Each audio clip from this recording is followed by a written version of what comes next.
My name is Joyanne Dwyer. I knew I wanted to be a writer when I was 12 years old. In the 40 plus years since, I have sold more than 30 articles and stories to magazines like Highlights for Children, Pennsylvania Magazine, Grit, and The Young Salvationist. I am the author of the children's picture book, What Kind of Cow Are You?, and co-author of the nonfiction book, Miracle at Dormel Farms. A writer never stops learning, and I daily look for online articles or podcasts with information I can apply to my current projects. That is the purpose of this video, to help the beginning writer, or even the old pro who may have questions or have run into dead ends with their stories. I hope my advice and experiences will be of help to you. If they are, please support me on Patreon. If you missed the link here, I will post it in the description below.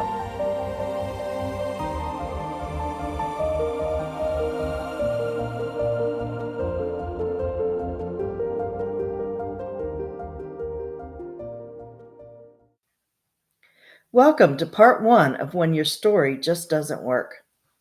Please share and like this post and join me on Patreon for more podcasts and articles. Before we look at some of the things that keep a story from working, let's look at what it takes to become a writer.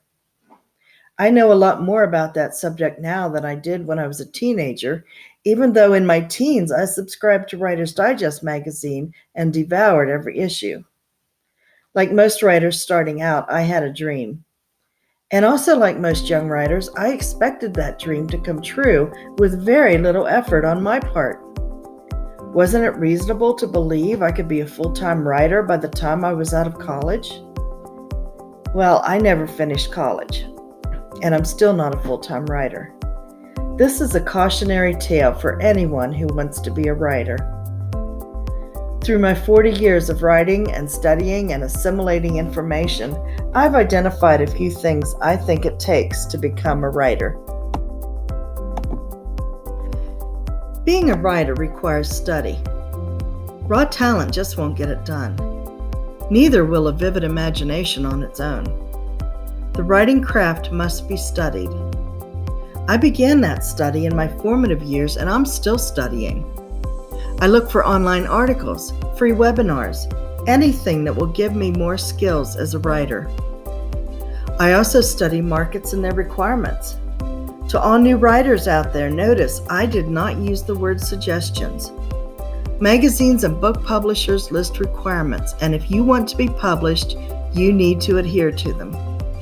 When you become a John Grisham or a J.K. Rowling, then maybe you can break the rules, but you're not there yet. Next on my list is life experience. When I was a teenager reading those writing magazines, I did my best to apply what I read to my stories. But in my early years, I had a limited number of ideas and even less life experience to draw from. I had some initial success and sold a few stories to Sunday school take-home papers by the time I was 20, but I struggled to find story ideas. And then what little inspiration I had dried up. I went through a 10-year period of not writing at all. When I picked up my pen again, I was in my 30s and had a lot of life experience under my belt. Broken hearts, failed dreams, death of friends or family, even divorce. These real-life experiences give us something to draw on when creating trauma for our characters. A recent survey reveals that most writers sell their first novels in their late 30s. While I haven't yet sold a novel, I began to sell short stories and articles in my late 30s. I think it often takes that long because young writers need to have that time to study, write, and live life. Number 3, perseverance. I have a file folder full of rejection letters from way back when they still sent out rejection letters. Most of them are form letters, but I keep them as a kind of badge of honor. Real writers get rejection letters, right? They are a reminder that I need to keep plugging away until I get that acceptance letter. And at some point, those begin to come too. Remember this, Harry Potter was rejected by 12 different publishers. Stephen King's famous book Carrie was rejected 30 times. Dr. Seuss was rejected 27 times. And speaking of rejection, a writer also needs to develop a thick skin. You're going to hear a lot of criticism as a writer. Actually, I think that's just a life rule in general. But in the writing world, you're going to hear it from your beta readers, even if they're family members, or from your writer's critique group if you're lucky enough to have one. If you're fortunate enough to start selling your work, you'll then have to take criticism from your agent and your editors.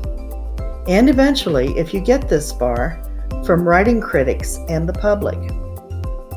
If you take everything personally, you're going to roll up into a fetal position and cut yourself off from society. Believe me, I've considered it. But you don't get any writing done that way. If you've read any articles on writing, you know the fifth piece of advice. Write, write, write. You hear this from writers because it's true. You can read all the magazines, you can go to all the conferences, you can listen to all the podcasts you want, but if you're not applying what you learn, it means nothing. Write even when it's bad. Finding out what's bad about it is part of the process. It may not be feasible for you to write Stephen King's quota of 2,000 words a day. I know it's not for me, but the key is to write something. Sometimes I'm writing in my head. I'm on the road a lot, so I work out plot problems or flesh out new ideas as I'm driving. That all counts. And finally, and to my mind most importantly, learn how to edit your writing. Ernest Hemingway said, "The only kind of writing is rewriting." I know writers who can push out story after story after story, but they're not willing to do the rewrites. This happens for a couple reasons. First, they don't want to do the work. For them, the writing of the first draft comes easily, but the real work starts with the editing, and that's difficult. It's time-consuming. It's heartbreaking, especially when you have to cut words to meet a word limit.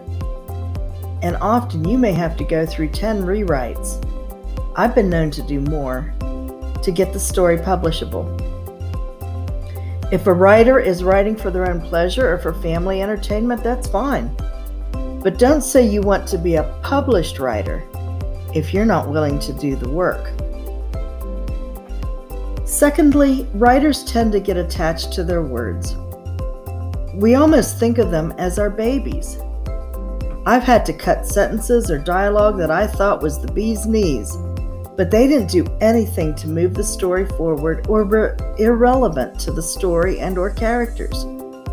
But I liked the words and was impressed with myself for writing something so poetic. As writers, we need to learn to be ruthless in our editing. William Faulkner wrote, "In writing, you must kill all your darlings." So clip that sentence or piece of dialogue and put it in a file. You might need it in a different story. Just get it out of the one you're working on now. That brings us to our topic, when your story just doesn't work. I see 10 issues that can keep a story from working. I give credit to all the articles I've read and writers I've listened to over the past 40 years that have made this list possible. The concepts have become second nature to me, but that doesn't always mean my application of them works out the way I want. Here are the issues I've identified. The initial concept. What is the story about? The opening paragraphs. Do they draw the reader in? The plot. Are you trying to do too much, especially in a short story? The conflict. Are you doing too little? Is anything happening? TMI, otherwise known as information dump. POV, or point of view. Are you telling the story from the wrong POV? The dialogue. Does it sound like real people talking? The logic. Do the story and the characters make sense? The characters, are they cookie-cutter cutouts or well-rounded people? And the implementation. You may know what you're talking about, but does the reader? In part 1 of this series, I want to use as an example my story, Tunnel Vision. This story has been through a dozen or more incarnations, with changes in storyline, changes in point of view, even a change of planet. The only thing that stayed the same has been the tunnel. Throughout this series, I will be comparing the 2008 and 2017 versions of this story. You can read the first 350 words of each version at patreon.com/joyanne_Dwyer. I've made them public, so there's no fee to read them, though I do invite you to become a patron. Perhaps you can suggest reasons why this story hasn't worked. Oh, and did I mention I've been working on this story off and on since 1979? That makes me think that perhaps the problem is the concept. The idea came to me as we drove through 2 tunnels every time we traveled to and from college. As I watched the squares on the walls go by, I thought this was just like some kind of time vortex. What would happen to an emotionally unstable person who entered that tunnel? What would happen inside the tunnel? What would happen when he left it? These seemed like questions that needed to be explored, and that's what I did. Over and over and over. I submitted this story from time to time in several different incarnations, but no luck. I tried to find my first version of the story, but I couldn't find it. I have a vague memory that it was really bad. And as I recall, there were dinosaurs involved. Anyway, the concept seemed like a good idea at the time. In the intervening years, however, I feel like the general concept of time travel has been done and overdone. My story needed something new and different. So I made my character nuts. Then I moved it to the moon. I brought in some Greek mythology. I made my main character think he was dead. It was a mess. All of this is symptomatic of the failure of the initial concept. I had the image of time travel by driving through a tunnel, but I couldn't convert that image into a story that worked. What is your concept? An image isn't enough.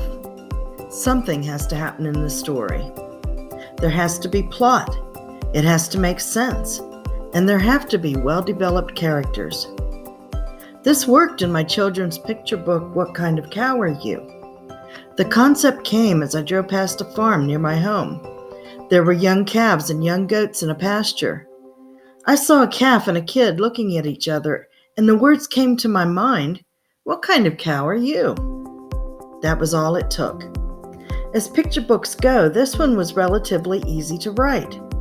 In the story, Mitzi the calf was lonely and walked around the farm looking for someone like her to befriend. Each animal she met was asked the same question, "What kind of cow are you?" She didn't find anyone who was like her, but she discovered that you can be friends with someone who is different. That has been done many times in many different ways, but my story had enough variety to make it seem new. The writer of Ecclesiastes said, "What has been will be again. What has been done will be done again. There is nothing new under the sun." That is true of any concept you may come up with. Gene Roddenberry pitched Star Trek as Wagon Train to the Stars. It was an old concept with a twist, and 53 years later, we're still talking about it. I wouldn't advise you to offer that pitch now, though. It's been done. So if your story isn't working, take a look at your concept. Does mine work? I'm not sure. They say if a story's not working, to put it in a drawer for a few weeks or months. But 40 years? The funny thing is, I was cleaning out some file cabinets and found old stories that I didn't even remember writing. But this story has always stayed with me. Is it because it has potential, or am I just being stubborn? I doubt you've spent 40 years working on a story, so there's still hope for you. As writers, we need to learn to be ruthless in evaluating our stories. Of course, the pros always say it's essential to hire a professional editor. And while there are lots of online classes offered by Writer's Digest, the cost starts at $89 each. I don't know about you, but I just can't afford those prices. That's why I offer my Patreon site to you. The writer's tier is only $3 a month. I'm not a professional editor, but I have 40 years experience, and I believe in writers helping writers. I'll offer podcasts and live chats, and together we'll learn what we need to know to be good writers. Even a great concept can be lost on the reader with a poorly written opening. That will be the subject for part 2 of this series. It will be posted on my Patreon site on Thanksgiving Day. If this video was helpful to you, please like and share. See you next time.